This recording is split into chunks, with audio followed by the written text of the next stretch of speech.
तो चलो भाई अब देर नहीं करते, फटाफट से जो है वो घूमने चलते हैं आसपास का एरिया, और आपको भी माउंट फूजी दिखाता हूँ अलग अलग जगहों से, और कुछ इंटरेस्टिंग चीज़ें भी बताऊंगा माउंट फूजी से रिलेटेड। ठीक है, तो अभी जैसे कि मैंने बताया आपको, मैं हूँ फिलहाल कावागुची को एरिया में।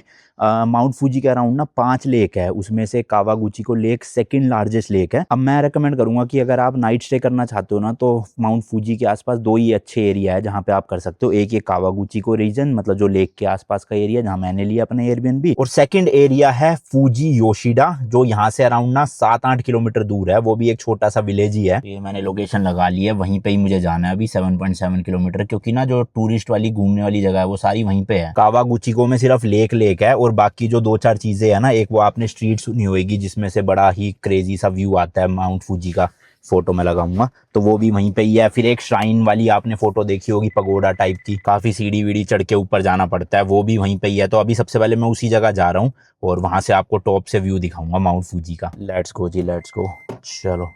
और वैसे तो मैं साइकिल भी रेंट पे ले सकता था, बट 7.5 किलोमीटर साइकिल चलाने में बैंड बज जाती। मैंने सोचा उससे अच्छा अपना गाड़ी है ही, तो गाड़ी में ही चलते हैं ना। वहाँ पे पार्किंग भी है, मैंने चेक कर लिया है। भाई सही में बहुत सुंदर जगह है, मतलब आसपास का पूरा इंफ्रास्ट्रक्चर ही इस तरह से डिजाइंड है कि मतलब कॉम्प्लीमेंट कर रहा है सब चीज़ें ना एक दूसरे को, इतनी सुंदर लग रही है। मज़ा आ गया। मेरा तो मन कर रहा है भाई एक दिन की जगह 2-3 दिन रहूं यहीं पे, एक्सटेंड कर लूं। मतलब रुकने वाली जगह है भाई, प्योर नेचर पूरा। यही दिक्कत है बता रेंटल कार की, आप ना अपने अकॉर्डिंग एक्स्ट्रा नहीं रुक सकते, क्योंकि अब जितने दिन के लिए गाड़ी लिया उसी हिसाब से चलना पड़ेगा मुझे, समझ रहे हो ना। अब यही अपनी स्कॉर्पियन होती है यहाँ पे, भले ही मैं 2 दिन एक्स्ट्रा रुकूँ, 3 दिन रुकूँ, बट हाँ वीज़ा का भी एक इशू होता है, क्योंकि अब मुझे 30 दिन का ही मिला है, तो मैं 30 दिन से बड़ा प्लान बना ही नहीं सकता, वीज़ा ही एक्सपायर हो जाएगा, घर जाना पड़ेगा वापस अपने, समझ रहे हो। तो भाई मैं पहुंच चुका हूँ, और आप यहाँ देखोगे ना जगह जगह पे लोगों ने अपने घर के बाहर में पार्किंग के ना सिंबल लगा रखे हैं, देखो 1000 येन में। तो बेसिकली जब चेरी ब्लॉसम का सीजन होता है ना, तो जिस पार्किंग में मैं जा रहा हूँ वो पार्किंग एक तो बंद हो जाती है, या चलती भी हो तो 1500 येन की होती है। तो इसलिए लोगों ने अपने घर की पार्किंग में देखो 1000 येन के जो है वो बोर्ड लगा दिए कि आप खड़ी कर सकते हो। बट अभी मैं पहले उधर ही जाऊंगा। तो अभी भाई कोई एक बाहर ना ट्रैफिक पुलिस जैसे खड़े थे, वो पता नहीं ट्रैफिक पुलिस थे या कोई प्राइवेट वो थे, तो वो बता रहे पार्क की जो एंट्री है वो अभी भी 2500 की 1500 येन की ही चल रही है, क्योंकि चेरी ब्लॉसम जस्ट अभी ख़त्म ही हुआ है ना, 15-20 दिन या 1 महीना पहले, तो इसलिए अभी तक वो फ्री नहीं हुई है पार्किंग। तो फिर मैंने कहा छोड़ो वहाँ क्यों जाना, यहाँ पे एक ये लोकल है, इनका घर पे ही पार्किंग लगा दी है मैंने 1000 येन की, ये आप देख सकते हो भाई। तो इसी तरह से कई लोगों ने लगा रखी है यहाँ पे ना। अब मुझे इसकी गूगल लोकेशन अपने फ़ोन में भेजनी पड़ेगी, वरना मैं खुद भूल जाऊंगा कि गाड़ी कहाँ है। तो ये देखो गलियों गलियों में ही ना घर बने हुए इस तरह के, और 1000 येन एडवांस ले लिए इन्होंने। ये देखो इस तरह के बोर्ड लगे होंगे जगह जगह पे। तो ये थे फ्रॉम दिस साइड,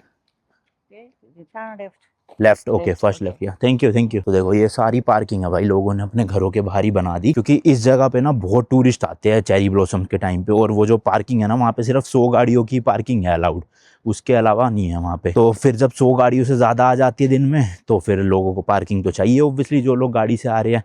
तो इस तरह के फिर लोगों ने अपने घरों में ही पार्किंग के स्लॉट एक एक 2-2, जिनकी बड़ी ज़मीनें हैं उन्होंने ज़्यादा पार्किंग बना ली। मतलब सही है भाई।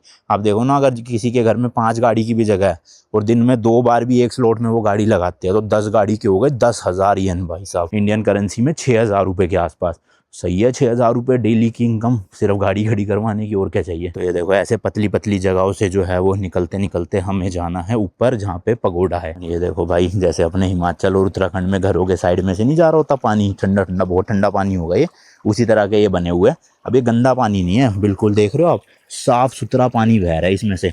और लोगों ने घर में अपना रेन वाटर का भी जो कर रखा है ना ऊपर से, वहाँ से वो पानी स्लाइड होता हुआ इसी में चला जाता है। और कितना साफ़ है भाई, कह सकते हो आप काइंड ऑफ नाला है ये, बट साफ़ पानी है बिल्कुल। घर भी देखो कितने मस्त बने हुए, ये है देखो प्रॉपर वुडन स्ट्रक्चर वाला घर ना, इसमें मतलब कोई भी कंक्रीट का यूज़ नहीं किया गया, ये सारा वुडन है, वुडन या फिर वो जो पैनल आते हैं बाहर के। और पास में से पानी बहता हुआ जा रहा है ना, इतनी सुरीली सी आवाज़ लग रही है।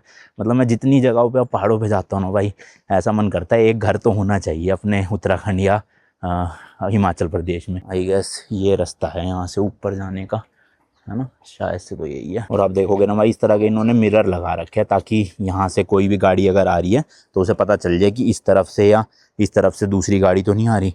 तो देख रहे हो, मतलब छोटे छोटे गाँव में भी सेफ्टी का इतना ख्याल रखा हुआ है चीज़ों को लेके। अभी बोर्ड लगा तो हुआ है इधर का, इधर से जाना है या इधर से समझ नहीं आ रहा। चलो इधर से ही चलते हैं यार। ये देखो ये ट्रैफिक पुलिस तो नहीं लग रहे मुझे, ये लोकल ही लोग हैं यहाँ के, ड्रेस पहन के खड़े हैं बेसिकली, मतलब जिनकी पार्किंग है ना खुद की, उन्होंने खड़े कर रखे हैं। तो इनमें से ही एक ने मुझे बोला कि वहाँ 1500 की है, यहाँ 1000 की है। अब पता नहीं इन्होंने सच बात बोली, वैसे जापानीज़ लोग ऐसे होते तो है नहीं भाई, तो मुझे लग रहा है सच ही बोला हो, क्योंकि गूगल पे भी लिखा है कि 1500 येन की पार्किंग होती है। बट अब चेरी ब्लॉसम ख़त्म हो चुके हैं, तो मुझे लगा था फ्री पार्किंग होएगी वहाँ। ठीक है चलो कोई जो भाई है भाई, 600 रुपये लगे हैं। पब्लिक टॉयलेट आपको जगह जगह पे ज़रूर मिल जाएंगे भाई, और साफ़ सुथरे होते हैं। एंड ये है भाई, यहाँ से जो है वो सीढ़ियाँ शुरू होएगी ऊपर पगोड़ा जाने की, और टोटल भाई 398 स्टेयर्स है। ये सब लोग उतर क्यों रहे हैं यहाँ से, चढ़ क्यों नहीं रहा कोई। हाँ तो मैं कह रहा था ऐसे पत्थर की सीढ़ियाँ बनी हुई है, और 398 स्टेप्स चढ़ के हमें ऊपर जाना है। और जिसको सीढ़ियाँ नहीं चढ़नी, दूसरी तरफ रैंप भी है सीधा सीधा, तो आप रैंप के थ्रू भी जा सकते हो। बट ठीक है, सीढ़ियों में थोड़ी कम थकान होएगी, रैंप में ऐसे चढ़ाई टाइप की हो जाएगी। तो मैंने कहा सीढ़ियों से ही चलते हैं, और ज़्यादा टूरिस्ट वैसे भी सीढ़ियों से ही आ रहे हैं, देखोगे ना आप। एंड ये चढ़ने के बाद पहले तो लैंप देखो भाई, यहाँ ट्रेडिशनल जापानीज़ लेंस कह रहा हूँ, लैंप मस्त लगते हैं एकदम। और ये है जी मेन गेट अभी यहाँ का, मतलब एंट्रेंस है समझ लो। अभी तो सीढ़ियाँ बहुत चढ़नी है, तो क्या मस्त लग रहा है ना भाई साहब। ओए तो हमने जब वो सूमो क्लास ली थी ना, उसमें योकोजुना जो थे सबसे टॉप रैंक के सूमो, वो इसी तरह की ना बेल्ट लगाते हैं वाइट कलर की, जिससे कि उनकी पहचान होती है कि वो एक योकोजुना है। तो उन्होंने ही बताया था जापान में जो भी ऐसे श्राइन्स वगैरह होती है ना, उसमें भी वो सेम काइंड ऑफ बेल्ट जो है वो ऐसे लगाई जाती है दरवाजे पे। ये देखो, ये शिंटो श्राइन है बेसिकली। तो जापान में 2 रिलीजन मेजरली है, एक है शिंटो रिलीजन और एक है बुद्धिज़्म। तो ये शिंटो रिलीजन की पगोड़ा या श्राइन है। ऐसे देखो बड़े बड़े पिलर है ऑरेंज कलर के, ऊपर पूरा गेट टाइप का बना रखा होता है। अभी तो भाई 8-10 सीढ़ियाँ चढ़ूँ मैं, ये देखना कितनी छोटी सीढ़ी है, पूरा पैर भी फिट नहीं आ पा रहा मेरा यहाँ पे। और ऐसी 398 सीढ़ियाँ चढ़नी है। हालांकि इतना डिफ़िकल्ट है नहीं चढ़ना, हार्डली मेरे को लग रहा है 10 मिनट ही लगेंगे, इससे ज़्यादा तो क्या ही लगेंगे। एंड ये एरिया देखो, यहाँ पे ना ये वैन टाइप की बनी हुई है, खाना पीना आपको लेना हो, आइसक्रीम लेनी हो, और वॉशरूम भी बने हैं इधर लेफ्ट साइड में। ये रहे। अच्छा, वो जो ऊपर पगोड़ा है इसका नाम है चूरिटो पगोड़ा। स्पेलिंग आ गई होगी स्क्रीन पर, आई होप मैंने प्रोनाउंसिएशन सही करी हो। तो वहाँ जाना है, 5 स्टोरी पगोड़ा है, मतलब 5 फ्लोर का पगोड़ा। एंड पानी पीने का भी ना जगह जगह पे जुगाड़ बना हुआ है, बोतल वोटल भर सकते हो यहाँ से, देखो ठंडा पानी आ रहा होगा मस्त। और ये रास्ते में कुछ और बना हुआ है, मेरे ख्याल से ये प्रे वगैरह करने की जगह होगी। पर यार ये स्ट्रक्चर ही देखने में इतने कूल से लगते हैं ना मेरे को, प्रॉपर वुडन स्ट्रक्चर, और ऐसे हट टाइप की शेप में बने हुए, मज़ा आ जाता है देख के। तो यहाँ पे मेरे ख्याल तो प्रेइंग का ही है, बाकी मैं कंफर्म नहीं हूँ। यहाँ भी देखो वही सेम रस्सी बंधी हुई है उसी स्टाइल में ना, हर जगह होती है यहाँ श्राइन्स वगैरह में। जितनी भी भाई ऐसी जगह है ना, यहाँ पे ये देखो फॉर्चून से रिलेटेड काफ़ी चीज़ें होती है। जैसे कि वहाँ पे वो स्टिक वाली फॉर्चून थी, आपने पिछला व्लॉग देखा हो अगर, पिछला नहीं पिछले से पिछला। इस तरह की यहाँ पे ये पर्ची वाला है, तो अपना 100 येन डालो और इंग्लिश में एक पर्ची निकालो, वो आपको फिर इनमें से कुछ होता है, देखो पढ़ लेना भाई। तो मैंने वहाँ स्टिक वाला कर ही लिया था भाई, हर जगह क्या करना सेम सेम सा। तो ये देखो, ये मैं कह रहा था, यहाँ से ये रैंप टाइप की भी ऊपर तक जाती है, तो आप ये रैंप के थ्रू भी जा सकते हो चढ़ाई में। पर मेरी थोड़ी इसमें ज़्यादा सांस फूलेगी मुझे ऐसा लग रहा है। मैं ढूंढता हूँ सीढ़ियों वाला रास्ता कहाँ से है, सीढ़ियों के थ्रू जाऊँगा वो सही है। व्यू तो देखो यहाँ से भी काफ़ी अच्छा आ रहा है, दिखाता हूँ आपको ढंग से। ये देखो भाई साहब, और ये दूरबीन टाइप की भी लगी हुई है, इसमें आप सिक्का डाल के देख सकते हो। बट अपना कैमरा भाई दूरबीन से कम थोड़ी है। ये देखो भाई 5x कर देता हूँ और भी जूम हो जाएगा। ये देखो, अब इससे ज़्यादा क्या ही लोगे, दूरबीन है, चांद तो देखना नहीं है यहाँ से खड़े होगे। सही है भाई, एरिया अच्छा है। और यहाँ भी देखो ये वाइट से डंडे लगा रखे हैं, आपको मैंने भूटान में भी दिखाए थे, याद है कि जब किसी की डेथ हो जाती है तो इस तरह के शायद 108 डंडे लगाए जाते हैं किसी के ऐसे खाली जगह पे। तो मुझे तो लग रहा है ये वही सी चीज़ है, बाकी पता नहीं, क्योंकि भूटान में भी बुद्धिज़्म है, तो बुद्धिज़्म और शिंटो रिलीजन काइंड ऑफ थोड़ा सिमिलर है। यहाँ भी बुद्धिज़्म फॉलो करते हैं बहुत लोग, तो हो सकता है वैसा ही हो। पर ये 108 लग तो नहीं रहे मुझे शायद से, है ना, गिनने पे भी 108 तो नहीं होंगे। किसी को पता हो तो बताना इसके बारे में। बाकी भाई मुझे 2 जापानीज़ वर्ड सीखे हैं मैंने। एक तो अगर आपको किसी को हेलो बोलना है तो आप जापानीज़ में बोल सकते हो कोनिचिवा, और किसी को अगर थैंक यू बोलना है तो बोलना है अरिगाटो। तो याद रखना कोनिचिवा और अरिगाटो। ये देखो उसी गेट का ना छोटा मॉडल भी बना रखा है। बेसिकली ये जहाँ जहाँ आप श्राइन देखोगे या पगोड़ा देखोगे, इस तरह के गेट ज़रूर दिखेंगे आपको। अब यहाँ भी छोटा सा एक टेम्पल टाइप बना रखा है ना, इसलिए इसका भी गेट है अलग से ही। और ये है भाई वो सीढ़ियाँ ऊपर, तो हाँ सीढ़ियों से ही चढ़ूँगा। अब मुझे ये नहीं पता कि यहाँ से 398 है या वो जो नीचे की भी थी उसको इंक्लूड करके है। अब गिनेगा तो कौन ही भाई, इसको छोड़ो। बट यहाँ पे तो भाई भालू को लेके वार्निंग लिखी है कि आ सकते हैं भालू। ऑल्सो ड्रोन बैन है भाई, यहाँ उड़ा नहीं सकते। मैं लेकर तो आया हूँ जापान में, बट मेरे को पता ही नहीं चल रहा, आधी जगहों पे अलाउड है नहीं है, इसलिए मैंने अभी तक उड़ाया ही नहीं। मैंने कहा क्यों फालतू में किसी कंट्री के रूल्स ब्रेक करना। मैं इंडिया में नहीं उड़ाता जहाँ मुझे लगता है कि भाई सही नहीं है उड़ाना, या इंडिया की सेफ्टी कॉम्प्रोमाइज़ हो सकती है, समझ रहे हो ना। तो मैं अवॉइड ही करता हूँ कि ऐसी जगहों पर ड्रोन यूज़ ना ही करो। मैं तो कैमरा से भी शूट नहीं करता भाई, आजकल मंदिरों के अंदर तक नहीं शूट करता, अगर लिखा है वहाँ की अलाउड नहीं है। अब चढ़ते चढ़ते बोलना थोड़ा दिक्कत की बात है, इसलिए व्लॉग कम और चढ़ाई ज़्यादा। लो जी लो, फाइनली पहुँच गया हूँ ऊपर टॉप पे। 398 सीढ़ियाँ चढ़ के, सांस चढ़ गई, 2 मिनट रुकना पड़ेगा यहीं, सांस कंट्रोल में आए। ये देखो यहाँ से भाई क्या मस्त नज़ारा आ रहा है, कितने सारे घर ही घर दिख रहे हैं ना। यहाँ भी देखो भाई ड्रिंकिंग वाटर का पूरा जुगाड़ कर रखा है। ओ भाई साहब, फ्री वाईफाई, बताओ इतनी ऊपर टॉप में पहाड़ के ऊपर फ्री वाईफाई दे रखा है इन्होंने। एंड ये है जी वो पगोडा, 5 स्टोरी जैसे कि मैंने बताया था, यानी 5 फ्लोर का। ये देखो कुछ इन्फॉर्मेशन भी लिखी है कि कितनी हाइट है, कितनी कॉस्ट हुई थी। 93,68,000, ऑलमोस्ट 1 करोड़ येन लगे थे इसे बनाने में।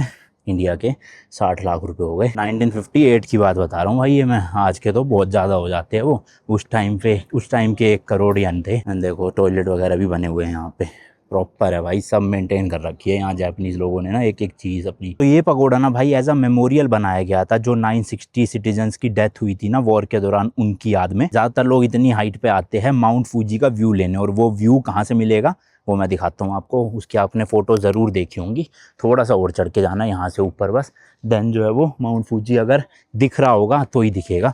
मुझे लग रहा है दिख ही रहा होगा, जब मेरे होटल से एयरबीएनबी से दिख रहा था तो इतनी देर में तो क्या ही बादल आ गए होंगे, है ना। ऐसे ही में ये जो लैंप लगे हुए ना जगह जगह पे, इन पे दिल आ गया मेरा तो, इतने प्यारे प्यारे। ये तो मेटल से बना है, वैसे लकड़ी के थे सारी जगह। तो देखो ये सीढ़ियाँ जा रही है ऊपर की तरफ, और ऊपर जाके एक डेक टाइप का बना रखा है इन्होंने, ऑब्जर्वेटरी डेक कह सकते हो आप, और वहाँ से आता है नज़ारा क्रेजी लेवल का।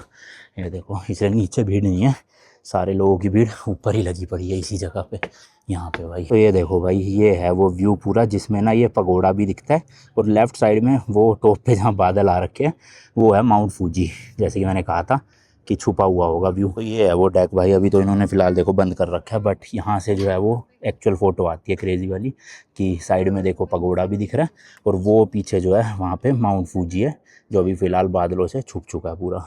किस्मत ही ख़राब है। तो इसलिए लोग जो है वो वेट कर रहे हैं कि कब बादल जो है वो यहाँ से हटेंगे, और फिर वो फ़ोटो वीडियोज़ लेंगे। रुकता हूँ भाई 10 मिनट, उम्मीद तो नहीं है कि 10 मिनट में बादल चले जाएंगे, बट ठीक है, अब इतनी ऊपर चढ़े हैं तो एक फ़ोटो लेना बनता है।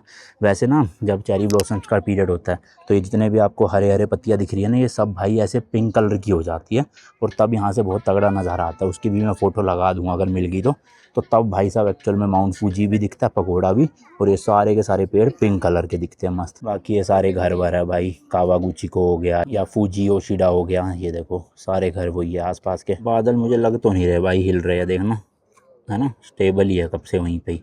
तो ये हटेंगे नहीं जब तक माउंट फूजी दिखेगा नहीं। बताओ, बादलों की वजह से सारा व्यू ख़राब। तो भाई एक्चुअल में ये फैक्ट है कि साल के अगर 365 दिन है ना, तो उसमें समझ लो 180 दिन ही जो है वो माउंट फूजी दिख पाता है। आधे साल तो माउंट फूजी दिख ही नहीं पाता बादलों की वजह से। और ऐसा कहा जाता है जब क्लियर वेदर हो ना, तो भाई माउंट फूजी टोक्यो तक से भी विजिबल रहता है, जब बिल्कुल क्लियर वेदर हो। तो अराउंड टोक्यो यहाँ से 100-110 किलोमीटर है, सोचो वहाँ से भी माउंट फूजी दिख जाता है। अब हाइट तो अच्छी खासी है माउंट फूजी की, बट वही प्रॉब्लम है बादलों की सारी, जब तक वेदर क्लियर नहीं तब तक आप देख नहीं पाओगे। ओ भाई हिलने लगे हैं बादल, देखो थोड़े थोड़े टॉप का व्यू आने लग गया, बोरा दिख रहा है, यही है माउंट फूजी पूरा, बट हल्का ही दिख रहा है, अभी पूरी तरह से बादल गए ही नहीं। जब ये पूरे चले जाएंगे तो सोचो क्या क्रेजी व्यू आएगा। कर ही लेता हूँ भाई 20-25 मिनट वेट, लग रहा है बादल थोड़े ना हिल रहे हैं तो व्यू आ जाएगा सही। यार काफ़ी देर वेट करने के बाद भी कुछ फ़ायदा हुआ नहीं, क्योंकि थोड़े से बादल हटते हैं, व्यू दिखता है, इतने में और बादल आ जाते हैं, उनको ढक देते हैं फिर, तो फ़ायदा हो नहीं रहा है। 15-20 मिनट वेट कर लिया,